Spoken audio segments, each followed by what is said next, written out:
അപ്പൊ പനയുടെ മുകളിൽ ജ്ഞാനപ്പന എന്ന് കേൾക്കുമ്പോൾ പനയുടെ മുകളിൽ മധു കുടിക്കാൻ കാക്ക പോയി എന്ന് ആലോചിച്ചൂടെ? നമ്മുടെ കേരളത്തിന്റെ പ്രിയപ്പെട്ട താരം ദുൽഖർ സൽമാന് ഈ ഒരു പുരസ്കാരത്തിൽ ഒരു അവാർഡ് കിട്ടിയിരുന്നു. ഒരു കോഡ് നോക്കൂ. നിരീശ്വരവാദിയായ ആന്റി ദത്തെടുത്ത ഒറ്റക്കാലുള്ള ലൈക്ക പുറപ്പെട്ടപ്പോയേക്കും വിജയത്തിലെത്താതെ ചോര വന്നു ചത്തു. എന്ത് രസം ആലോചിച്ച് നോക്കാൻ.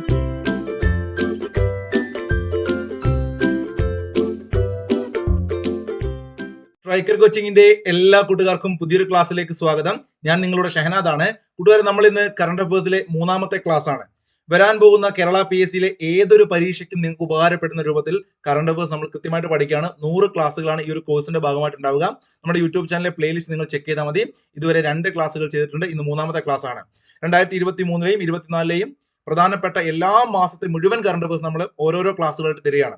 അപ്പോൾ നോക്കൂ, നമുക്ക് നിങ്ങളുടെ ക്ലാസ്സിലേക്ക് കടക്കാം. കൂട്ടുകാർ ക്ലാസ്സുകൾ ഇഷ്ടപ്പെട്ടാൽ തീർച്ചയായിട്ടും ലൈക്ക് ചെയ്യുക, നിങ്ങളുടെ കൂട്ടുകാർക്ക് ഷെയർ ചെയ്ത് കൊടുക്കുക കേട്ടോ. 2023ലെ ലോക തണ്ണീർത്തട ദിനത്തിലെ പ്രമേയം എന്താണ്? ആദ്യത്തെ പോയിന്റ് ആണ്, വളരെ ഇമ്പോർട്ടന്റ് ആണ്. കഴിഞ്ഞ വർഷവും ഞാനിത് നിങ്ങളെ പഠിപ്പിച്ചിട്ടുണ്ട്. നോക്കൂ, ഈ ക്ലാസ് എടുക്കുന്ന ഒരു 2-3 ആഴ്ച മുമ്പ് നടന്ന കേരള PSCയിലെ ഒരു 10th ലെവൽ മെയിൻ എക്സാമിന് ഇത് ചോദിച്ചു. അപ്പൊ അത്രയ്ക്ക് ഇമ്പോർട്ടന്റ് ആണ്. നിങ്ങളോട് പറയാറുണ്ട്, നിങ്ങൾ തീർച്ചയായിട്ടും ചില പ്രത്യേക ദിനങ്ങളുമായി ബന്ധപ്പെട്ട പ്രമേയങ്ങൾ നന്നായിട്ട് പഠിച്ചു വെക്കണം. അപ്പൊ നമ്മൾ അതിന്റെ ഒരു സ്പെഷ്യൽ ക്ലാസ് പ്രത്യേകമായിട്ട് തരുന്നുണ്ട്. അപ്പൊ ഇപ്പൊ നമ്മൾ പഠിക്കുന്നത് ഫെബ്രുവരി 2. നിങ്ങൾക്കറിയാം, ലോക തണ്ണീർത്തട ദിനമാണ്. ഇടയ്ക്കിടയ്ക്ക് PSC ചോദിക്കാറുണ്ട്. ലോക തണ്ണീർത്തട ദിനം ഫെബ്രുവരി 2 ആണ്. 2023ലെ ലോക തണ്ണീർത്തട ദിനത്തിലെ പ്രമേയം എന്താണ്? 2024 ലേറ്റസ്റ്റ് ആയത് എന്താണ്? രണ്ടും പഠിച്ചു വെക്കണം. 23 മക്കളെ ശ്രദ്ധിച്ചു പഠിക്കുക. It's time for wetland restoration. It's time for wetland restoration. തണ്ണീർത്തട പുനഃസ്ഥാപനമാണ് അല്ലെ, വെറ്റ്ലാൻഡ് റീസ്റ്റോറേഷൻ. പഠിച്ചു വെക്കുക. 23 വെറ്റ്ലാൻഡ് റീസ്റ്റോറേഷൻ ആണ്. എന്നാൽ നോക്കൂ, 24 വളരെ ഇമ്പോർട്ടന്റ് ആണ്. ലേറ്റസ്റ്റ് ആയിട്ട് എന്താണത്?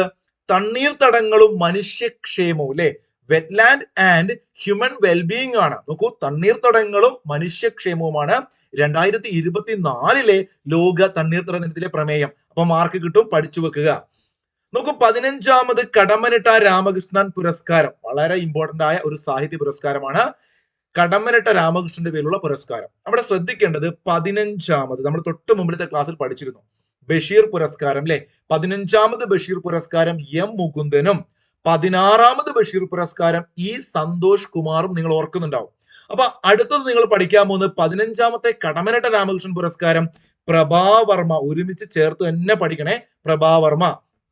അതുപോലെ ഇമ്പോർട്ടന്റ് ആണ് 16ാമത്, ഏറ്റവും ലേറ്റസ്റ്റ് ആയിട്ട് 2024 നമ്മുടെ കവിയും ഗാനരചയിതാവും ഒക്കെ ആയിട്ടുള്ള റഫീഖ് അഹമ്മദിന് എന്ത് കിട്ടുന്നു? കടമ്മനിട്ട പുരസ്കാരം കിട്ടുന്നു. അപ്പോൾ ഏറ്റവും ലേറ്റസ്റ്റ് പഠിക്കാൻ നിങ്ങൾ ആലോചിക്കുക. കടം വാങ്ങിയ നമ്മളൊരു റഫ് ബുക്കിൽ എഴുതി വെക്കുന്നു, ആലോചിച്ച് വെക്കുക. ലേറ്റസ്റ്റ് ആയിട്ട് കടമ്മനിട്ട പുരസ്കാരം. അഥവാ മാറിപ്പോണെങ്കിൽ കടം വാങ്ങിയാൽ റഫ് ബുക്കിൽ എഴുതി വെക്കും, കടമ്മനിട്ട റഫ് ബുക്ക്. അപ്പൊ എന്താ കിട്ടുക നിങ്ങൾക്ക്? കടമ്മനിട്ട എന്ന് പറഞ്ഞു കഴിഞ്ഞാൽ റഫ് ബുക്ക് എന്ന് പറഞ്ഞ റഫീഖ് അഹമ്മദ്. അവിടെ ഓർത്തു വെക്കാൻ പറ്റില്ലേ? 55,555 രൂപയാണ് ഇതിന്റെ സമ്മാന തുക എന്ന് ഓർത്തു വെക്കണം കേട്ടോ. നമ്മൾ മുമ്പ് വെള്ളത്തോളിന്റെ സമ്മാന തുകയൊക്കെ രസകരമായി പഠിച്ചിരുന്നു. അപ്പൊ അതുപോലെ അവാർഡ് തുക റഫീഖ് അഹമ്മദിന് 2024 കിട്ടിയത് എത്രയാണ്? 55,555 രൂപയാണ്. കടമ്മനിട്ട 16ാമത് പുരസ്കാരം റഫീഖ് അഹമ്മദ്, 15ാമത് പ്രഭാവർമ്മ. സെറ്റാണോ? ഇവിടെ നോക്കൂ, ഒരു പ്രധാനപ്പെട്ട ചുഴലിക്കാറ്റിനെ പഠിക്കാനുണ്ട്. 2023 ഫെബ്രുവരി മാസത്തിൽ ന്യൂസിലാൻഡിൽ വീശിയടിച്ച ചുഴലിക്കാറ്റാണ് ഗബ്രിയേൽ. ഗബ്രിയേൽ എന്ന് പറയുന്ന മാലാഗയിനെ ആലോചിച്ച് വെക്കണ്ട. ഗബ്രിയേൽ എന്ന് പറയുന്ന ചുഴലിക്കാറ്റ് ന്യൂസിലാൻഡിൽ വീശിയടിച്ചു, ഒരു മാർക്ക് കിട്ടും. സെറ്റാണോ? ന്യൂസിലാൻഡിൽ ഏത് വീശിയടിച്ചു? ഗബ്രിയേൽ 2023 ഫെബ്രുവരി മാസത്തിൽ വീശിയടിച്ചു. നോക്കൂ മക്കളെ, 2023 വനിതാ 2020 ലോകകപ്പിലെ വിജയി ആരാണ്? 2023 എന്ത് നടന്നു? വനിതകളുടെ 2020 ലോകകപ്പ് നടന്നു. 2020 ലോകകപ്പ് വനിതകളുടെ 2023 നടന്നു. അതിനകത്ത് വിജയിച്ചത് ഓസ്ട്രേലിയ ആണെന്ന് ഓർത്തു വെക്കുക. ഓസ്ട്രേലിയ ആണ് ഓർത്തു വെക്കുക, ഒരു മാർക്ക് കിട്ടും. വളരെ ഇമ്പോർട്ടന്റ് ആണ്. അതിനകത്ത് ആതിഥേയത്വം, ഈ ഒരു മത്സരത്തിനകത്ത് ആതിഥേയത്വം വഹിച്ചത് ആരാണെന്ന് ചോദിച്ചാൽ നിങ്ങൾ പറയണം, ദക്ഷിണാഫ്രിക്കയാണ്. 2023 വനിതാ 2020 ലോകകപ്പ് വിജയിച്ചത് ഓസ്ട്രേലിയ ആണ്. മത്സരം നടന്നത് ദക്ഷിണാഫ്രിക്കയിലാണ്. കൃത്യമായിട്ട് പഠിക്കുക. വനിതാ 2020 2024 ഇനി നടക്കാൻ പോകുന്നത് ബംഗ്ലാദേശിലാണെന്ന് നിങ്ങൾ പഠിച്ചിട്ടുണ്ടാവും അല്ലെ. അത് നമുക്ക് അടുത്ത ക്ലാസ്സുകൾ വരുന്നുണ്ട്. അപ്പൊ ഞാൻ ചോദിക്കുമ്പോൾ നിങ്ങൾ പറയണം, 2023 വനിതാ 2020 ലോകകപ്പ് നടന്ന എവിടെയാണ്? ദക്ഷിണാഫ്രിക്കയിൽ. ഇനി നടക്കാൻ പോകുന്നതാണ് ബംഗ്ലാദേശിൽ അല്ലെ. അപ്പൊ വനിതാ 2020 ലോകകപ്പ് നോക്കൂ, 2023 ദക്ഷിണാഫ്രിക്കയിൽ നടക്കുന്നു. വിജയിച്ചത് ഓസ്ട്രേലിയ ആണ്. ലോകകപ്പ് നേടിയതും ഓസ്ട്രേലിയ ആണ്. 2023 ക്രിക്കറ്റ് ലോകകപ്പ് നേടിയതും ഓസ്ട്രേലിയ ആണ്. നടന്ന ഇന്ത്യയിൽ വെച്ചിട്ടാണ്. അത് നിങ്ങൾക്ക് അറിയാം. നമ്മൾ പ്രത്യേകം ടോപ്പിക് ആയിട്ട് ഒരു 1/4 മണിക്കൂർ എടുത്ത് നമുക്ക് പഠിക്കാനുണ്ട് ലോകകപ്പ് ക്രിക്കറ്റ്. അടുത്ത് നോക്കൂ, ഒരു കൃതിയാണ്. ഏതൊരു മനുഷ്യന്റെയും ജീവിതം അല്ലെ, ഏതൊരു മനുഷ്യന്റെയും ജീവിതം, ആ പേരൊന്ന് ശ്രദ്ധിച്ച, ഏതൊരു മനുഷ്യന്റെയും ജീവിതം. ഈ ഒരു പുസ്തകം എഴുതിയ ആരാണ്? നിങ്ങൾക്കൊക്കെ അറിയാം, നമ്മുടെ ബെന്യാമിൻ അല്ലെ. ആടുജീവിതം ഇപ്പം സിനിമയാക്കി നിങ്ങളൊക്കെ കണ്ടിട്ടുണ്ടാവും. മനോഹരമായ ആ ഒരു നോവലൊക്കെ എഴുതിയ എഴുത്തുകാരൻ ബെന്യാമിന്റെ കൃതിയാണ് ഏതൊരു മനുഷ്യന്റെയും ജീവിതം. നജീബിന്റെ ജീവിതം നിങ്ങളൊക്കെ മനസ്സിലുണ്ട്. അപ്പൊ ഏതൊരു മനുഷ്യന്റെയും ജീവിതം എന്നൊരു കൃതി കൂടി ആരെഴുതി? ലേറ്റസ്റ്റ് ആയിട്ടുള്ള ഒരു ബുക്കാണ്, കൃത്യമായിട്ട് പഠിക്കുക. ബെന്യാമിന്റെ കൃതിയാണ് ഏതൊരു മനുഷ്യന്റെയും ജീവിതം. ഒരു മാർക്ക് കിട്ടും, സെറ്റാണ്. ബെന്യാമിനെ കുറിച്ച് പറയുമ്പോൾ അതിനോട് ചേർത്ത് പഠിക്കാൻ വീണ്ടും ഇതാ ഒരു പുരസ്കാരം.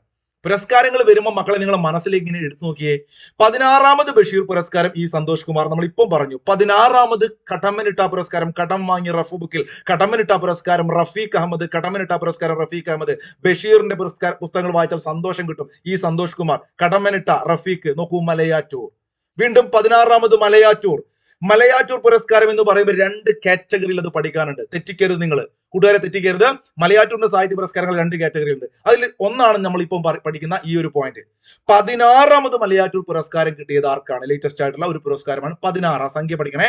16ാമത് മലയാറ്റൂർ. ഇപ്പൊ മലയാറ്റൂർ വരുമ്പോൾ അത് ബെന്യാമിനാണ്. ഓക്കെ, ബനിയനൊക്കെ ഇട്ടിട്ടാണ് മലക്ക് പോയെന്ന് ആലോചിക്കുക. ആരാണ് മലക്ക് പോയത്? നിങ്ങൾക്ക് ദീപയാണ് മലക്ക് പോയത്. ദീപ മലക്ക് പോവുകയാണ്, ബനിയൻ ഇട്ടിട്ട് ആലോചിക്കാം. സാധാരണ ശബരിമല നിങ്ങൾ ആലോചിക്കേണ്ട, അവിടേക്ക് സ്ത്രീകൾക്ക് പ്രവേശനം ഇല്ലാത്തതുകൊണ്ട് നമുക്ക് ഈ ദീപയെ മലയാറ്റൂർ പള്ളിയിലേക്കോ അങ്ങനെ ഏതെങ്കിലും ഒരു മലയിലേക്ക് നിങ്ങൾ വിട്ടോ. എന്തിനു വിടുകയാണ്? മലയാറ്റൂരിലെ മലയാറ്റൂർ എന്നൊരു പാട്ടൊക്കെ അല്ലേ നമ്മുടെ ലാലേട്ടൻ പാടുന്നുണ്ടല്ലോ പുലിമുരുകൻ സിനിമയിൽ. അപ്പൊ നിങ്ങൾ ആലോചിച്ച് നോക്കുക, മലയാറ്റൂരിലേക്ക് നമ്മളിങ്ങനെ കുരിശുമല, ആ ഒരു കുരിശൊക്കെ ചുമന്നുകൊണ്ട് കയറുന്നില്ലേ? അപ്പൊ ദീപ കയറുകയാണ്. ദീപ കയറുന്നത് അവിടെ നിശബ്ദമായ ഒരു സഞ്ചാരമാണ്. ആ ദീപ ഈ പറയുന്ന രൂപത്തിൽ പാട്ടൊന്നും പാടാതെ നിശബ്ദമായിട്ട് സഞ്ചരിക്കുകയാണ് മലയാറ്റൂർ, ബനിയൻ ഇട്ടിട്ട്. ആലോചിച്ച് വെച്ചാൽ ചിലപ്പോൾ നിങ്ങൾക്ക് ഓർമ്മയുണ്ടാകും. എന്താ പറഞ്ഞത്? ദീപയെ പിടിക്കുക. ദീപ എന്ന് പറഞ്ഞാൽ നമ്മുടെ നാട്ടിലൊരു സുഹൃത്ത്, ഏതെങ്കിലും സുഹൃത്ത് അല്ലെ.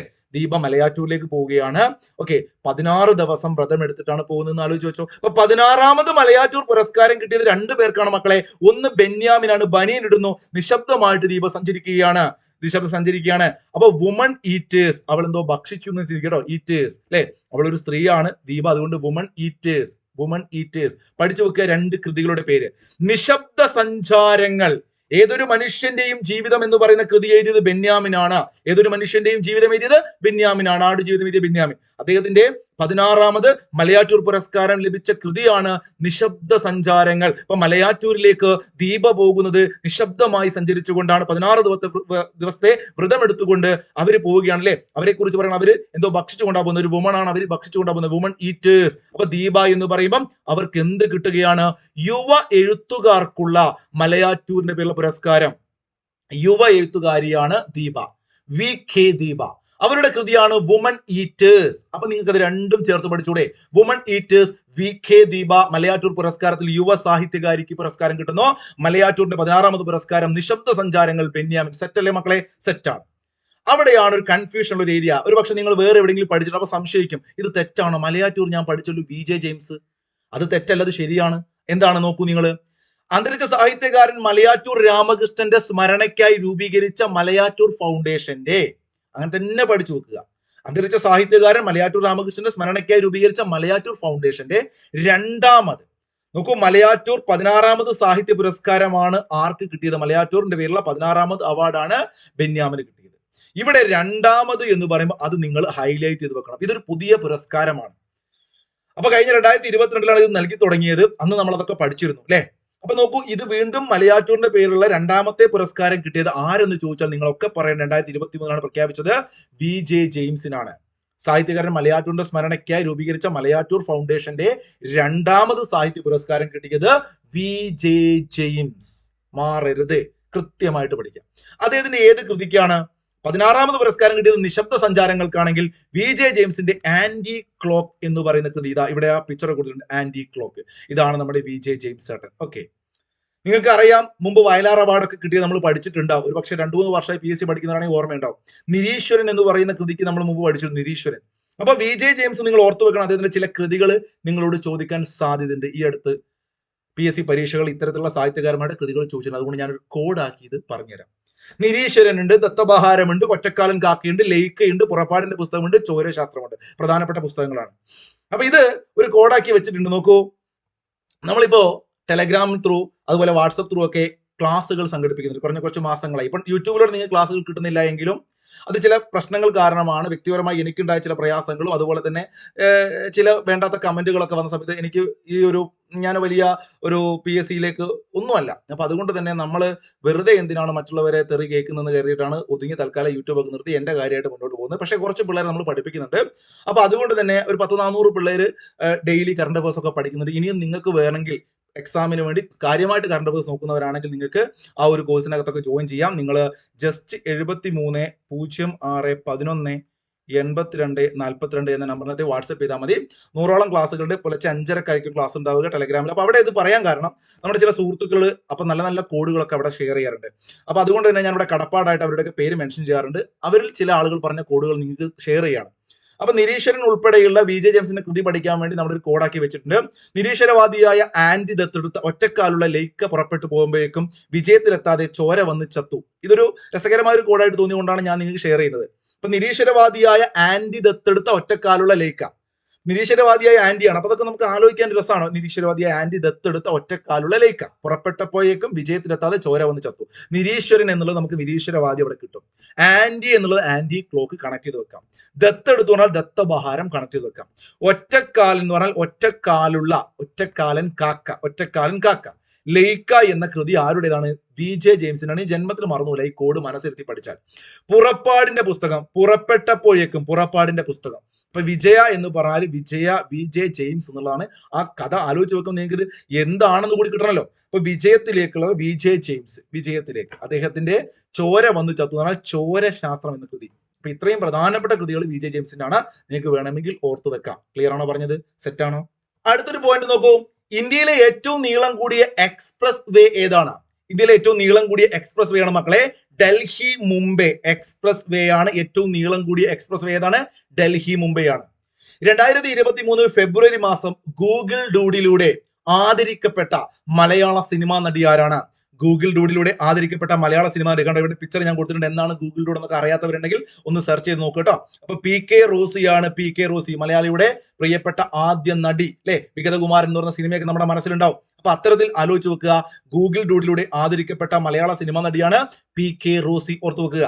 ഇന്ത്യയിലെ ആദ്യത്തെ ഗ്രീൻ സോളാർ പാനൽ ഫാക്ടറി നിലവിൽ വരുന്ന സംസ്ഥാനം നോക്കൂ. ഗ്രീൻ സോളാർ പാനൽ ഫാക്ടറി ഇന്ത്യയിൽ ആദ്യമായിട്ട് നിലവിൽ വരുന്ന സംസ്ഥാനം ഉത്തരാഖണ്ഡ് ആണ്. എവിടെയാണ് മക്കളെ? ഉത്തരാഖണ്ഡ്. ഏകീകൃത സിവിൽ കോഡൊക്കെ നടപ്പിലാക്കി ഉത്തരാഖണ്ഡ് ലേറ്റസ്റ്റ് ആയിട്ട് നിങ്ങൾക്ക് അറിയാം. അപ്പൊ ആ ഒരു സ്റ്റേറ്റ് ഉത്തരാഖണ്ഡിലാണ് ഗ്രീൻ സോളാർ പാനൽ ഫാക്ടറി നിലവിൽ വരുന്നത്. കൃത്യമായിട്ട് പഠിക്കണേ. 2023 അഞ്ചാമത്, ശ്രദ്ധിക്കണം, ലേറ്റസ്റ്റ് ആയിട്ടുള്ളതല്ല, 2023 ലേറ്റസ്റ്റ് നമ്മൾ അടുത്ത ക്ലാസ്സിൽ പറയുന്നുണ്ട്. അപ്പൊ 2023 അഞ്ചാമത് ഖേലോ ഇന്ത്യ യൂത്ത് ഗെയിംസ്, ശ്രദ്ധിക്കണേ, യൂത്ത് ഗെയിംസ് ആണ്, യൂണിവേഴ്സിറ്റി ഗെയിംസ് അല്ല. അത് രണ്ടും രണ്ടാണ്. യൂണിവേഴ്സിറ്റി ഗെയിംസ് ഉത്തർപ്രദേശിലാണ്. ഇത് യൂത്ത് ഗെയിംസ് അഞ്ചാമത് 2023 എവിടെ വെച്ചാണ്? ഭോപ്പാൽ അഥവാ മധ്യപ്രദേശിലാണ്. ഒന്ന് നോട്ട് ചെയ്ത് വെക്കുക. 2023 അഞ്ചാമത് ഖേലോ ഇന്ത്യ യൂത്ത് ഗെയിംസ് അഥവാ മധ്യപ്രദേശിൽ വെച്ച് നടന്ന യൂത്ത് ഗെയിംസിൽ വിജയിച്ചത് മഹാരാഷ്ട്രയാണെന്ന് ഓർത്തു വെക്കുക. ഇപ്പൊ ഇത്തരം ചോദ്യങ്ങൾ വരുമ്പോൾ നമുക്ക് എപ്പോഴും തെറ്റാറുണ്ട്. പഞ്ചാബ് യൂണിവേഴ്സിറ്റിയാണ് യൂണിവേഴ്സിറ്റി ഗെയിംസിൽ ഏറ്റവും കൂടുതൽ മെഡൽ നേടി വിജയിച്ചത്. അപ്പൊ ഓരോരോ കാര്യങ്ങൾ, ഇപ്പം ഏഷ്യൻ ഗെയിംസ്, അതുപോലെ തന്നെ ഇന്ത്യയിലേക്ക് വരികയാണെങ്കിൽ നാഷണൽ ഗെയിംസിലെ ദേശീയ ഗെയിംസ് വരാറുണ്ട്. ദേശീയ ഗെയിംസ് 37ാമത് ദേശീയ ഗെയിംസ് ഗോവയിലാണ്. 38ാമത്തെ ദേശീയ ഗെയിംസ് ഉത്തരാഖണ്ഡിലാണ്. അപ്പൊ ഇവിടെയൊക്കെ ആരൊക്കെ വിജയിച്ചു? ഇതൊക്കെ നമുക്ക് മാറിപ്പോകും. ഓക്കെ, രഞ്ജി ട്രോഫിയിലേക്ക് വരികയാണെങ്കിൽ സ്വരാഷ്ട്രയാണ്. എന്നാൽ സന്തോഷ് ട്രോഫിയിലേക്ക് വരികയാണെങ്കിൽ ആരാണ്? സർവീസസ് ആണ്. അപ്പൊ നമുക്ക് ഇത്തരം ഇവന്റുകള്, പ്രധാനപ്പെട്ട കായിക മാമാങ്കങ്ങൾ പഠിക്കുമ്പോൾ അതിൽ ആര് വിജയിച്ചു, ആർക്ക് കിട്ടി എന്നൊക്കെ ഡൗട്ട് വരാറുണ്ട് അല്ലെ. സയ്യിദ് മുഷ്താഖ് അലി ട്രോഫി, മുഷ്താഖ് അലി പഞ്ചാബിനാണ്. സയ്യിദ് മുഷ്താഖ് അലി ട്രോഫി കഴിഞ്ഞ വർഷം നടന്നു. അതുപോലെ തന്നെ വിജയ് ഹസാരെ ട്രോഫി അത് ഹരിയാനയ്ക്കാണ്. അപ്പൊ സംസ്ഥാനങ്ങൾ പഠിക്കുമ്പോൾ മക്കളെ മാറിപ്പോകാൻ സാധ്യതയുണ്ട്. ഞാൻ ഇതൊക്കെ സെപ്പറേറ്റ് ആയിട്ട് സ്പോർട്സ് നിങ്ങൾക്ക് ഒരു ക്ലാസ് ആയിട്ട് തരും. അപ്പൊ തൽക്കാലം നിങ്ങൾ എന്ത് ചെയ്യുക, ഇപ്പൊ ഉള്ള കാര്യങ്ങൾ നോട്ട് ചെയ്ത് വെച്ച് വൃത്തിക്ക് ആലോചിച്ച് പഠിക്കുക. അഞ്ചാമത് ഖേലോ ഇന്ത്യ യൂത്ത് ഗെയിംസിന്റെ വേദി ഭോപ്പാൽ മധ്യപ്രദേശ് ആയിരുന്നു. അതിനകത്ത് വിജയിച്ചത് മഹാരാഷ്ട്രയാണ്. മാൻ ഹോളുകൾ വൃത്തിയാക്കാൻ റോബോട്ടിക് സ്കാവഞ്ചറുകൾ ഉപയോഗിക്കുന്ന ആദ്യ സംസ്ഥാനമായതാണ്. മാൻ ഹോളുകൾ വൃത്തിയാക്കാൻ നിങ്ങൾക്കറിയാം, അതിനകത്ത് ഇറങ്ങിയിട്ട് ജോലി ചെയ്യുമ്പോൾ പല ആളുകളും ദാരുണമായി മരണപ്പെടാറൊക്കെ ഉണ്ട്. അങ്ങനെ വാർത്തകൾ നമ്മൾ കേൾക്കാറുണ്ട്. അപ്പൊ അത്തരത്തിൽ മാൻ ഹോളുകൾ വൃത്തിയാക്കാൻ വേണ്ടിയിട്ട് റോബോട്ടിക് സ്കാവഞ്ചറുകൾ ഉപയോഗിച്ച ആദ്യത്തെ സംസ്ഥാനം കേരളമാണ്. ആ ഉപയോഗിച്ച റോബോട്ടിനെ കൊണ്ടിരിക്കുന്ന അവിടുത്തെ ആ സ്റ്റാർട്ടപ്പിലെ അതിന്റെ ആളുകളൊക്കെ പിക്ചർ കൂടെ കാണാൻ തന്നിട്ടുണ്ടോ. അപ്പൊ മാൻ ഹോളുകൾ വൃത്തിയാക്കാൻ വേണ്ടിയിട്ട് കേരളമാണ്. കേന്ദ്ര സാഹിത്യ അക്കാദമിയുടെ വിശിഷ്ട അംഗത്വം ലഭിച്ച മലയാളി എഴുത്തുകാരൻ. ശ്രദ്ധിക്കണം ഈ ചോദ്യം. ഇത് 2023 ഫാക്ട് ആയിട്ട് ഉൾപ്പെടുത്തിയാണ്. പക്ഷേ പിന്നീട് ഈ വിശിഷ്ട അംഗത്വം ഈ മനുഷ്യൻ, ഈ സാഹിത്യകാരൻ അത് രാജിവെക്കുകയുണ്ടായി. അപ്പൊ അതുകൊണ്ട് നിങ്ങൾ അങ്ങനെയായിരിക്കും പഠിച്ചു വെക്കേണ്ടത്. നോക്കൂ, വിശിഷ്ട അംഗത്വം ലഭിച്ച എന്ന് ഞാൻ വെട്ടുകയാണ്, കാരണം അദ്ദേഹത്തിന് ലഭിച്ചു, അങ്ങനെയും ചോദിക്കാം. 2023 കേന്ദ്ര സാഹിത്യ അക്കാദമിയുടെ വിശിഷ്ട അംഗത്വം ലഭിച്ച മലയാളി എഴുത്തുകാരൻ ആരായിരുന്നു എന്ന് ചോദിക്കാം. സി രാധാകൃഷ്ണനാണ്, നമ്മുടെ പ്രിയപ്പെട്ട എഴുത്തുകാരൻ സി രാധാകൃഷ്ണനാണ്. പക്ഷെ അവിടെ നിങ്ങൾ ഒരു പടി കൂടി കടന്നു പഠിക്കണം. കാരണം ഈ ക്ലാസ് ഞാൻ എടുക്കുന്നത് 2024 പറയുന്ന മെയ് ജൂൺ മാസങ്ങളിൽ ഞാൻ ക്ലാസ് എടുക്കുന്നതുകൊണ്ട് ഇപ്പോ അദ്ദേഹം ആ ഒരു പദവി രാജിവെച്ചിട്ടുണ്ട്. അതുകൊണ്ട് അതുകൂടി നിങ്ങൾ ചേർത്ത് പഠിക്കണം. 2023 കേന്ദ്ര സാഹിത്യ അക്കാദമിയുടെ വിശിഷ്ട അംഗത്വം ലഭിച്ച മലയാളി എഴുത്തുകാരൻ സി രാധാകൃഷ്ണനാണ്. കേന്ദ്ര സാഹിത്യ അക്കാദമിയുടെ വിശിഷ്ട അംഗത്വം രാജിവെച്ച മലയാളി എഴുത്തുകാരൻ ആരെന്ന് ചോദിച്ചാലും അതും സി രാധാകൃഷ്ണനാണ്. സെറ്റാണോ പറഞ്ഞത്? രാധാകൃഷ്ണനെ കുറിച്ച് പറയുമ്പോൾ അദ്ദേഹത്തിന്റെ കൃതികൾ ഞാൻ മുൻവർഷങ്ങളിൽ ഇത് എടുത്തിട്ടുണ്ട്, അന്ന് പഠിപ്പിച്ചു, അതുപോലെ PSC പരീക്ഷയിൽ ചോദിക്കുകയും ചെയ്തിട്ടുണ്ട് ഇദ്ദേഹത്തിന്റെ ചില കൃതികൾ. അപ്പോൾ നിങ്ങളോട് ഞാൻ അന്ന് പറഞ്ഞാണ് നിങ്ങൾ ഇത് കോഡാക്കി പഠിക്കണം. നിങ്ങൾ പഠിച്ചിട്ടുള്ളവർക്ക് അന്ന് മാർക്ക് കിട്ടിയിട്ടുണ്ടാവും. നോക്കൂ, ഏതൊക്കെയാണ് കൃതികൾ? തീ കടൽ കടഞ്ഞ് തിരുമധുരം, വളരെ ഇമ്പോർട്ടന്റ് ആയ ചില കൃതികൾ ഞാൻ പറയാം. എല്ലാം മായ്ക്കുന്ന കടൽ, എല്ലാം ഒരു കടലുമായിട്ട് ബന്ധമുണ്ട്. തീ കടൽ കടഞ്ഞ് തിരുമധുരം, എല്ലാം മായ്ക്കുന്ന കടൽ, പുഴ മുതൽ പുഴ വരെ, അതെല്ലാം മൂന്നും നിങ്ങൾക്ക് ആലോചിച്ചാൽ എളുപ്പത്തിൽ കിട്ടും. തീ കടൽ കടഞ്ഞ് തിരുമധുരം, എല്ലാം മായ്ക്കുന്ന കടൽ, പുഴ മുതൽ പുഴ വരെ, അല്ലെ? നോക്കൂ, അതുപോലെ സ്പന്ദമാപിനികളെ നന്ദി, ഇവിടെ എല്ലാവർക്കും സുഖം തന്നെ, വേർപാടുകളുടെ വിരൽപ്പാടുകൾ, അല്ലെ? പുള്ളിപ്പുലികളും വെള്ളി നക്ഷത്രവും, ഇങ്ങനെ തുടങ്ങിയ കൃതികളുണ്ട്. ഇപ്പൊ നിങ്ങളുടെ മനസ്സിൽ വരുന്നുണ്ടാവും ഇതിന് കോഡ് ഉണ്ടോ, ഇതിന് കോഡൊക്കെ ഉണ്ട്, പക്ഷെ ഇപ്പൊ സമയമില്ലാത്തതുകൊണ്ട് ഞാൻ ആ കോഡിലേക്കൊന്നും പോവില്ല, കാരണം വിശദമായിട്ട് കോഡ് പറയണം. അപ്പൊ നിങ്ങൾ എന്ത് ചെയ്യുക, നിങ്ങളുടേതായ ഐഡിയക്ക് ഒരു കോഡ് ഉണ്ടാക്കി നോക്കിക്കേ, എന്നിട്ട് വളരെ എളുപ്പത്തിൽ ഇതൊന്ന് പഠിച്ചു നോക്കിക്കേ. അവിടെ ഏറ്റവും പ്രധാനപ്പെട്ട ഒരു കാര്യം, ആ കൃതികൾ ഏറ്റവും പ്രധാനപ്പെട്ട ഞാൻ പറയാം. തീ കടൽ കടഞ്ഞ് തിരുമധുരം വളരെ ഇമ്പോർട്ടന്റ് ആണ്, ഞാൻ കഴിഞ്ഞ ബാച്ചിൽ ഇത് പറഞ്ഞിരുന്നു. അപ്പൊ മൂർത്തിദേവി പുരസ്കാരം ഒക്കെ കിട്ടിയ കൃതി ആയതുകൊണ്ട് ശ്രദ്ധിച്ചു വെക്കണം. സ്പന്ദമാപിനികളെ നന്ദി വളരെ ഇമ്പോർട്ടന്റ് ആണ്. നിഴൽപ്പാടുകളും വളരെ ഇമ്പോർട്ടന്റ് ആണ്. കേരള സാഹിത്യ അക്കാദമി 1962 കിട്ടിയതാണ്. ഡിഗ്രിക്കാരൊക്കെ ശ്രദ്ധിച്ചു നോക്കണം. ആ ഒരു പുരസ്കാരം കിട്ടിയത് കൊണ്ട് തന്നെ വളരെ ഇമ്പോർട്ടന്റ് ആണ്. നിഴൽപ്പാടുകൾ ആരുടെ കൃതിയാണ്? സി രാധാകൃഷ്ണന്റെ കൃതിയാണ് നിഴൽപ്പാടുകൾ. മുൻപേ പറക്കുന്ന പക്ഷികൾ, വയലാർ പുരസ്കാരം കിട്ടിയത് കൊണ്ട് വളരെ ഇമ്പോർട്ടന്റ് ആണ്. മുൻപേ പറക്കുന്ന പക്ഷികൾ, അപ്പോ പക്ഷി പറക്കുക, നിഴല്, സ്പന്ദമാപിനികൾ തീക്കടലിന്റെ മുകളിലൂടെയാണെന്നോ, അല്ലെങ്കിൽ അങ്ങനെ തീക്കടലിന് മുകളിൽ കൂടി പോയിട്ട് മരണപ്പെട്ടു പോയില്ലേ? ഇപ്പൊ വേർപാടുകളുടെ വിരൽപ്പാടുകൾ, വേർപാടുകളുടെ വിരൽപ്പാടുകൾ, സ്പന്ദമാപിനികളെ നന്ദി, നിഴൽപ്പാടുകൾ, മുൻപേ പറക്കുന്ന പക്ഷികൾ, തീക്കടൽ കടഞ്ഞ് തിരുമധുരം, കൃത്യമായിട്ട് പഠിച്ചു നോക്കിക്കേ, നിങ്ങൾക്ക് കിട്ടും. നിങ്ങൾ മനസ്സിരുത്തി പഠിച്ചാൽ നിങ്ങൾക്ക് തീർച്ചയായിട്ടും കിട്ടും. ഇവിടെ ഒരു പ്രധാനപ്പെട്ട പോയിന്റ് കൂടി ഞാൻ ചേർത്ത് പറയാണ് മക്കളെ. നോക്കൂ, ONV കൾച്ചറൽ അക്കാദമി ഏർപ്പെടുത്തിയ 2023 സാഹിത്യ പുരസ്കാരം ലഭിച്ചത് സി രാധാകൃഷ്ണനാണ്. അപ്പൊ 2023 ONV സാഹിത്യ പുരസ്കാരം ആർക്ക് കിട്ടി? അടുത്തൊരു പോയിന്റ് ആണ്, പഠിച്ചു കൊടുക്കുക, സി രാധാകൃഷ്ണൻ. 2023 ONV സാഹിത്യ പുരസ്കാരം ആർക്ക് കിട്ടി? സി രാധാകൃഷ്ണൻ. അദ്ദേഹത്തിന്റെ കൃതികൾ ഓർമ്മയുണ്ടല്ലോ. തീക്കടൽ കടഞ്ഞ് തിരുമധുരം, എല്ലാം മായ്ക്കുന്ന കടല്, പുഴ മുതൽ പുഴ വരെ, പുള്ളിപ്പുലികളെയും വെള്ളി നക്ഷത്രവും, സ്പന്ദനമാപിനികളെ നന്ദി, അതുപോലെ തന്നെ നിഴൽപ്പാടുകൾ, നിഴൽപ്പാടുകൾ വളരെ ഇമ്പോർട്ടന്റ് ആണ്. മുൻപേ പറക്കുന്ന പക്ഷികൾ ഓർത്തു വെക്കണം, നോ കോഡ് ഉണ്ടാക്കണം, പഠിച്ചോളണം. ഓക്കെ. മഹാരാഷ്ട്രയിലെ ഔറംഗാബാദ് പട്ടണത്തിന്റെ പുതിയ പേരെന്താണ്? മക്കളെ നോക്കൂ, നല്ലൊരു ചോദ്യമാണ്. ഇപ്പൊ ഇന്ത്യയിലെ പല പ്രദേശങ്ങളുടെയും പേരുകൾ, റെയിൽവേ സ്റ്റേഷന്റെ പേരുകൾ, വിമാനത്താവളങ്ങളുടെ പേരുകൾ ഒക്കെ മാറ്റുന്നുണ്ട്. അത് PSC പരീക്ഷകൾ കടന്നു വരുന്നുണ്ട്. കൃത്യമായിട്ട് പഠിക്കാം. മഹാരാഷ്ട്രയിലെ ഔറംഗാബാദ് പട്ടണത്തിന്റെ പുതിയ പേര് ഛത്രപതി സാംബാജി നഗർ എന്നാണ്. സാംബാജി. നോക്കൂ, ഔറംഗാബാദിന്റെ പേരെന്താക്കി? സാമ്പാർ അല്ല, സാംബാജി നഗർ. പഠിച്ചോളുക. നീതി ആയോഗിന്റെ നിലവിലെ CEO, വളരെ ഇമ്പോർട്ടന്റ് ആയ ചോദ്യമാണ്, നിങ്ങൾക്കൊക്കെ അറിയാം. BVR സുബ്രഹ്മണ്യമാണ് നീതി ആയോഗിന്റെ നിലവിലെ CEO. PSC കഴിഞ്ഞ വർഷങ്ങൾ ചോദിച്ച് PSCക്ക് മടുത്തൊരു ചോദ്യമാണ്. CEO BVR Subrahmanyam. 2023 ഗുരുവായൂർ ദേവസ്വത്തിന്റെ ജ്ഞാനപ്പാന കിട്ടിയത് വളരെ ഇമ്പോർട്ടന്റ് ആയ 2 പുരസ്കാരങ്ങളാണ്. രണ്ടല്ല, ഒരു പുരസ്കാരമാണ്, പക്ഷെ 2 വർഷം ആൾക്കൊക്കെ കിട്ടി. പഠിച്ചു വെക്കുക. 2023 ജ്ഞാനപ്പാന കിട്ടിയത് കവി V മധുസൂദനൻ നായർക്കാണ്. മധുസൂദനൻ നായർ ജ്ഞാനപ്പാന. പനയുടെ മുകളിൽ മധുണ്ട് നിലയ്ക്ക്, അല്ലെ? മധു കുടിക്കാൻ വേണ്ടി പനയുടെ മുകളിൽ ആര് പോയി? കാക്ക പോയി. ഇതിന്റെ ഒരു കോഡാണ്, നിങ്ങൾക്ക് ആലോചിച്ച് വെക്കണമെങ്കിൽ ഇത് കിട്ടും. അപ്പൊ പനയുടെ മുകളിൽ, ജ്ഞാനപ്പന എന്ന് കേൾക്കുമ്പോൾ പനയുടെ മുകളിൽ മധു കുടിക്കാൻ കാക്ക പോയി എന്ന് ആലോചിച്ചൂടെ? അങ്ങനെ കിട്ടൂലേ? കാക്കശ്ശേരി. നോക്കൂ, 2024 ഗുരുവായൂർ ദേവസ്വത്തിന്റെ ജ്ഞാനപ്പാന പുരസ്കാരം കിട്ടിയത് രാധാകൃഷ്ണൻ കാക്കശ്ശേരിക്കാണ്. സി രാധാകൃഷ്ണൻ നേരത്തെ പഠിച്ചു, അത് വേറെ ആളാണ്, ഇത് കാക്കശ്ശേരിയാണ്. രാധാകൃഷ്ണൻ കാക്കശ്ശേരി, ജ്ഞാനപ്പാന. അപ്പൊ പനയുടെ മുകളിൽ മധു കുടിക്കാൻ കാക്ക പോയി. 23 ജ്ഞാനപ്പാന V മധുസൂദനൻ നായർ, 24 രാധാകൃഷ്ണൻ കാക്കശ്ശേരി. സെറ്റ് അല്ലേ? Dadasaheb Phalke international film festival 2023 ആ ഒരു ഫിലിം ഫെസ്റ്റിവലാണ്. ദാദാസാഹിബ് പുരസ്കാരമല്ല, തെറ്റിദ്ധരിക്കരുത്. Dadasaheb Phalke international film festival നടക്കുകയാണ്. ആ film festival 2023 Dada Saheb Phalke international film festival, ആ ഫിലിം ഫെസ്റ്റിവലിൽ ഒരു പുരസ്കാരം നൽകുകയാണ്. ഓക്കെ, അങ്ങനെ ആലോചിച്ച് വെക്കണം, ഇത് തെറ്റിച്ച് പഠിക്കരുത്, അതുകൊണ്ടാണ് എടുത്തു പറയുന്നത്. 2023 ദാദാ സാഹിബ് ഇന്റർനാഷണൽ ഫിലിം ഫെസ്റ്റിവലിൽ അവിടെ നൽകിയ പുരസ്കാരങ്ങളിൽ മികച്ച ചിത്രമായി തെരഞ്ഞെടുക്കപ്പെട്ടത്, ഇന്ത്യയിലേറെ വിവാദങ്ങളൊക്കെ ഉണ്ടായ സിനിമയാണ്, അങ്ങനെ തന്നെ പഠിച്ചു വെക്കുക, ദ കശ്മീർ ഫയൽസ്. എന്താണ്? ദ കശ്മീർ ഫയൽസ് ആണ്, ദ കശ്മീർ ഫയൽസ്. വിവേക് അഗ്നിഹോത്രി സംവിധാനം ആരാണ്? കൃത്യമായിട്ട് പഠിക്കണം. ഈ സിനിമ സംവിധാനം ചെയ്തത് വിവേക് അഗ്നിഹോത്രിയാണ്. വിവേക് അഗ്നിഹോത്രി സംവിധാനം ചെയ്ത ദ കശ്മീർ ഫയൽസ് എന്ന് പറയുന്ന സിനിമയ്ക്കാണ് Dada Saheb Phalke international film festival അവിടുത്തെ മികച്ച ചിത്രമായി തെരഞ്ഞെടുക്കപ്പെട്ടത്. സെറ്റാണ്. ആ ഒരു പുരസ്കാരത്തിലെ മികച്ച സംവിധായകനായി തെരഞ്ഞെടുക്കപ്പെട്ടത് ആർ ബാൽക്കിയാണ്, വിവേക് അഗ്നിഹോത്രി അല്ല. ചുപ്പ് എന്ന് പറയുന്ന ഒരു സിനിമയുണ്ട്, നിങ്ങൾ കണ്ടിട്ടുണ്ടാവും. ആ സിനിമ നല്ലൊരു സിനിമയാണ്, ചുപ്പ്. ആ സിനിമ സംവിധാനം ചെയ്ത ആർ ബാൽക്കി എന്ന് പറയുന്ന വ്യക്തിക്കാണ് സംവിധായകനുള്ള പുരസ്കാരം കിട്ടിയത്. നോക്കൂ, മികച്ച നടൻ ആരായിരുന്നു ചോദിച്ചാൽ രൺവീർ കപൂർ ആണ്. ആരാണ്? രൺവീർ കപൂർ ആണ് മികച്ച നടനായി തെരഞ്ഞെടുക്കപ്പെട്ടത്. ബ്രഹ്മാസ്ത്രം എന്ന് പറയുന്ന സിനിമ, ബ്രഹ്മാസ്ത്ര ഭാഗം 1 എന്ന് പറയുന്ന സിനിമയിൽ അഭിനയിച്ച രൺവീർ കപൂറിന് മികച്ച നടനായിട്ടും, ആലിയ ഭട്ട് നോക്കൂ, ഗംഗൂബായി കത്തിയാവാടി എന്ന് പറയുന്ന സിനിമയിൽ അഭിനയിച്ച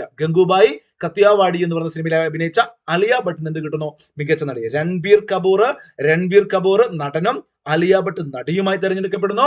അതുപോലെ തന്നെ ആർ ബാൽക്കി ആയിരുന്നു മികച്ച സംവിധായകൻ. കൃത്യമായിട്ട് പഠിക്കണം. Cinema the Kashmir files, Dada Saheb international film ഫെസ്റ്റിവലിന്റെ കാര്യമാണ് പറയുന്നത്. അവിടെ മികച്ച ജനപ്രിയ ചിത്രമായി തെരഞ്ഞെടുക്കപ്പെട്ടത് RRR ആയിരുന്നു. മികച്ച ജനപ്രിയ ചിത്രം RRR. നിങ്ങൾക്ക് അറിയാം RRR അല്ലെ? ഇവിടെ നോക്കൂ, അവിടെ ഒരു പ്രത്യേക പുരസ്കാരം കൂടി ഞാൻ ഇവിടെ നോട്ട് ചെയ്ത് വെച്ചിട്ടുണ്ട്. ആ പിക്ചർ കാണാം നിങ്ങൾ കാന്താര എന്ന് പറഞ്ഞ സിനിമ അല്ലെ, കേരളത്തിൽ വളരെ ഹിറ്റായ ഒരു സിനിമയായിരുന്നു, തിയേറ്ററിക്കലി നല്ലൊരു എക്സ്പീരിയൻസ് ഉള്ള സിനിമയായിരുന്നു കാന്താര. ആ സിനിമയിൽ അഭിനയിച്ച ഒരു വ്യക്തിയുണ്ട്, ഋഷഭ് ഷെട്ടി. നിങ്ങൾക്ക് ഓർമ്മ നടൻ അല്ലേ? അപ്പൊ മോസ്റ്റ് പ്രോമിസിംഗ് ആക്ടർ എന്നൊരു കാറ്റഗറി ഇവിടെ നൽകിയിരുന്നു. Most promising actor 2023 Dada Saheb Phalke international film ഫെസ്റ്റിവലിലെ മോസ്റ്റ് പ്രോമിസിംഗ് ആക്ടറായി തെരഞ്ഞെടുക്കപ്പെട്ടത് ഋഷഭ് ഷെട്ടിയാണെന്ന് കൂടി ഓർത്തു വെക്കണം. അവിടെയാണ് നമുക്ക് ഏറ്റവും ഇമ്പോർട്ടന്റ് ആയ ഒരു പോയിന്റ്. അതുകൊണ്ടാണ് ഞാൻ വലിയ സ്ക്രീനിൽ ഇത് കൊടുത്തത്. നമ്മുടെ കേരളത്തിന്റെ പ്രിയപ്പെട്ട താരം ദുൽഖർ സൽമാന് ഈ ഒരു പുരസ്കാരത്തിൽ ഒരു അവാർഡ് കിട്ടിയിരുന്നു. അപ്പൊ മകളെ തെറ്റിച്ചു പഠിക്കേണ്ട, മികച്ച നടനൊന്നും അല്ല ദുൽഖർ. എന്നാൽ രസകരമായി നിങ്ങൾ ആലോചിക്കാം, മികച്ച നെഗറ്റീവ് റോള്. എന്താണ്? നടൻ ദുൽഖർ സൽമാന് ദാദാ സാഹിബ് ഫാൽക്കെ അവാർഡ് ആർ ബാൽക്കി സംവിധാനം ചെയ്ത ചുപ്പ് എന്ന് പറയുന്ന സിനിമ അല്ലെ, ആ ചുപ്പ് എന്ന് പറയുന്ന സിനിമയിലെ പ്രകടനത്തിൽ ദുൽഖർ എന്ത് കിട്ടുന്നു? Best actor in negative role. ആ സിനിമ കണ്ടവർക്ക് അറിയാം. സിനിമയെ എന്താ പറയാ, വിമർശിക്കുന്ന ആളുകളെയൊക്കെ ഇദ്ദേഹം പിടിച്ചിട്ട് കൊല്ലുന്ന ഒരു സിനിമയാണ്. രസകരമായ ഒരു സിനിമയാണ് ആ ചുപ്പ് എന്ന് പറഞ്ഞാൽ അല്ലെ. അടുത്ത പുരസ്കാരം നോക്കും മക്കളെ, വളരെ ഇമ്പോർട്ടന്റ് ആയ ഒരു പുരസ്കാരമാണ് ഹരിവരാസനം പുരസ്കാരം. ജ്ഞാനപ്പാന പുരസ്കാരം പോലെ വളരെ ഇമ്പോർട്ടന്റ് ആണ്. ഹരിവരാസനം പുരസ്കാരം 2023 കിട്ടിയത് ശ്രീകുമാരൻ തമ്പി സാറിനാണ്. 2023 ഹരിവരാസനം പുരസ്കാരം കിട്ടിയത് ശ്രീകുമാരൻ തമ്പി സാറിന് 23 വയലാർ അവാർഡ്. ഇവിടെ ഏറ്റവും പ്രധാനമായിട്ട് ഞാൻ ഹൈലൈറ്റ് ചെയ്ത് കൊടുക്കുകയാണ്. ഇന്നത്തെ ക്ലാസ്സിനകത്തുള്ള പ്രധാനപ്പെട്ട ഒരു പോയിന്റ് ആണ് വയലാർ അവാർഡ്. 2023 ലഭിച്ചത് ശ്രീകുമാരൻ തമ്പി സാറിനാണ്. 23 ശ്രദ്ധിക്കണം, 23 അദ്ദേഹത്തിന്റെ ജീവിതം ഒരു പെൻഡുലം എന്ന് പറയുന്ന കൃതിക്കാണ്. ജീവിതം ഒരു പെൻഡുലം ശ്രീകുമാരൻ തമ്പി സാറിന്റെ ആത്മകഥാപരമായ കൃതിയാണ് ജീവിതം ഒരു പെൻഡുലം. അപ്പൊ ജീവിതം ഒരു പെൻഡുലം എന്ന് പറഞ്ഞാൽ ശ്രീകുമാരൻ തമ്പി സാറിന്റെ കൃതിയാണ്. അതിന് എന്ത് കിട്ടുന്നു? വയലാർ അവാർഡ് കിട്ടുന്നു. ഉറപ്പായിട്ട് പഠിച്ചു വെക്കുക. 2023 വയലാർ അവാർഡ് ശ്രീകുമാരൻ തമ്പി സാറിനാണ്. ശ്രീകുമാരൻ തമ്പി സാർ 2023 ഹരിവരാസനം പുരസ്കാരവും കിട്ടുന്നുണ്ട്. അപ്പൊ അവിടെ PSC റീസെന്റ് ചോദിച്ചുകൊണ്ട് ഹരിവരാസനം പുരസ്കാരത്തെ കുറിച്ച് ഞാൻ എക്സ്ട്രാ ഒരു പോയിന്റ് തരാം. ഹരിവരാസനം പുരസ്കാരം 2022 കിട്ടിയത് ആലപ്പി രംഗനാഥിനാണ്. അദ്ദേഹം മരണപ്പെട്ടു പോയത് കൊണ്ട് PSC 2-3 തവണ റിപ്പീറ്റ് ചെയ്ത് ചോദിച്ചിട്ടുണ്ട്. 2022 ഹരിവരാസനം പുരസ്കാരം ആലപ്പി രംഗനാഥിന്റെ സ്മരണയ്ക്കായി, ഓർമ്മയ്ക്കായിട്ട് ആരംഭിച്ച പ്രഥമ സ്വാമി സംഗീത പുരസ്കാരമുണ്ട്. ഇതൊരു നല്ല ചോദ്യമാണ്, ചോദിക്കാൻ സാധ്യതയുണ്ട്. അപ്പൊ ആലപ്പി രംഗനാഥിന് 2022 ഹരിവരാസനം പുരസ്കാരം കിട്ടി. 23 ശ്രീകുമാരൻ തമ്പിക്ക് കിട്ടി. 24 ആർക്ക് നമുക്ക് പറയാം. അപ്പൊ 22ഉം 23 നിങ്ങൾ പഠിച്ചു. ആ ആലപ്പി രംഗനാഥിനുമായി ബന്ധപ്പെട്ടുകൊണ്ട്, അദ്ദേഹം മരണപ്പെട്ടു, അതുകൊണ്ട് അദ്ദേഹവുമായി ബന്ധപ്പെട്ടുകൊണ്ട് അദ്ദേഹത്തിന്റെ ഓർമ്മയ്ക്കായിട്ട് ആരംഭിച്ച പ്രഥമ സ്വാമി സംഗീത പുരസ്കാരം. ശ്രദ്ധിക്കണം, ആലപ്പി രംഗനാഥിന്റെ ഓർമ്മയ്ക്കായി ആരംഭിച്ച സ്വാമി സംഗീത പുരസ്കാരം കിട്ടിയത് K ജയകുമാറിനാണ്. നമ്മുടെ മുൻ ചീഫ് സെക്രട്ടറി ആയിരുന്ന വ്യക്തിയാണ് K ജയകുമാർ അല്ലെ. അപ്പൊ K ജയകുമാർ എന്ത് കിട്ടുന്നു? ആലപ്പി രംഗനാഥിന്റെ ഓർമ്മയ്ക്കായിട്ടുള്ള പ്രഥമ സ്വാമി സംഗീത പുരസ്കാരം കിട്ടുന്നു. ഇനി 2024 ഹരിവരാസനം വളരെ ഇമ്പോർട്ടന്റ് ആണ്.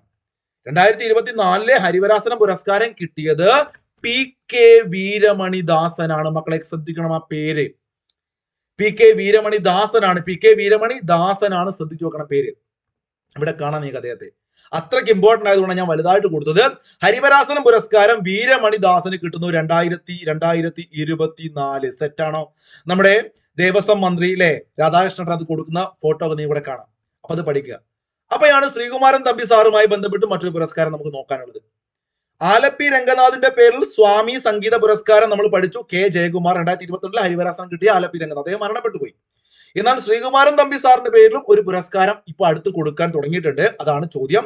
ശ്രീകുമാരൻ തമ്പി ഫൗണ്ടേഷൻ നൽകുന്ന ആദ്യ സംഗീത പുരസ്കാരം കിട്ടിയത് പി ജയചന്ദ്രനാണ്. നമ്മുടെ ഭാവഗായകൻ, മലയാളികളുടെ പ്രിയപ്പെട്ട ഗായകൻ പി ജയചന്ദ്രന് ശ്രീകുമാരൻ തമ്പി സാറിന്റെ പേരുള്ള ആദ്യത്തെ സംഗീത പുരസ്കാരം കിട്ടുന്നു. ശ്രീകുമാരൻ തമ്പി സാറിന്റെ പേരിലുള്ള ആദ്യത്തെ സംഗീത പുരസ്കാരം ആർക്ക് കിട്ടുന്നു? പി ജയചന്ദ്രന് കിട്ടുന്നു. നോക്കൂ, 2023 കേരള സംസ്ഥാന ബാലസാഹിത്യ ഇൻസ്റ്റിറ്റ്യൂട്ടിന്റെ സമഗ്ര സംഭാവന പുരസ്കാരം കിട്ടിയത് ആർക്കാണ്? നല്ലൊരു ചോദ്യമാണ് മക്കളെ. ഇപ്പൊ നമ്മുടെ പയ്യന്മാർ, കുഞ്ഞുങ്ങൾ എന്നൊക്കെ നമ്മൾ വിളിക്കാറില്ല മക്കളെ, ബാലന്മാരെ പയ്യന്മാരെന്ന് വിളിക്കാറുണ്ട് അല്ലെ. അപ്പൊ പയ്യനായ കുഞ്ഞിരാമൻ അല്ലെ, കുഞ്ഞിരാമേട്ടന്റെ ഒരു പാട്ടൊക്കെ ഉണ്ടല്ലേ. അപ്പൊ പയ്യനായ കുഞ്ഞിക്ക് എന്ത് കിട്ടുന്നു? ബാലസാഹിത്യ ഇൻസ്റ്റിറ്റ്യൂട്ടിന്റെ പുരസ്കാരം കിട്ടുന്നു. അപ്പൊ 2023 കേരള സംസ്ഥാന ബാലസാഹിത്യ ഇൻസ്റ്റിറ്റ്യൂട്ടിന്റെ പുരസ്കാരം സമഗ്ര സംഭാവനയ്ക്ക് കിട്ടുന്നത് കുഞ്ഞിരാമനാണ്. പയ്യന്നൂർ കുഞ്ഞിരാമൻ. പഠിച്ചോ മക്കളെ, പയ്യന്നൂർ കുഞ്ഞിരാമൻ ബാലസാഹിത്യ ഇൻസ്റ്റിറ്റ്യൂട്ടിന്റെ പുരസ്കാരം. ക്ഷേത്ര ആചാരങ്ങൾക്കായി റോബോട്ടിക് ആനയെ, എല്ലാ മേഖലയിലും ഇപ്പൊ റോബോട്ട്സ് വരികയാണല്ലേ.